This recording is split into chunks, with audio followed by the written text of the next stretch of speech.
உலமாக்களுக்கு தகுந்த சம்பளங்களை கொடுக்காம இருந்துடாதீங்க. உலமாக்கள் வேலை தெரியாதவர்கள், தொழில் தெரியாதவர்கள் நினைக்காதீங்க. எங்களால் முறையான சம்பளம் தர முடியாது, முறையாக உங்களை கவனிக்க முடியாது என்று நீங்கள் கைவிரித்து விட்டால் உலமாக்கள் துனியாவின் பல துறைகளிலும் ஈடுபட ஆரம்பிப்பார்கள்.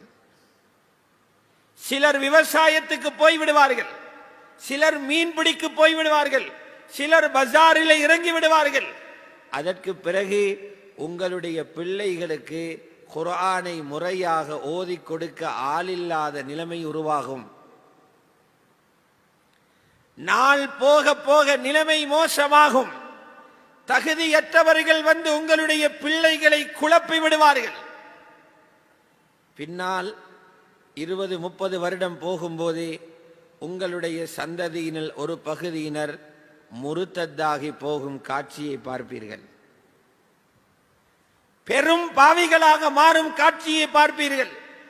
மார்க்கத்தில் இருந்து வெகு தூரத்துக்கு விலகி போகும் மக்களை பார்ப்பீங்க. அந்த நேரத்தில் நீங்கள் வயலுக்கு ஓடுவீங்க, பழைய ஆலிமை கொண்டு வர அவர் வரமாட்டார். பஜாருக்கு ஓடுவீங்க, பழைய இமாம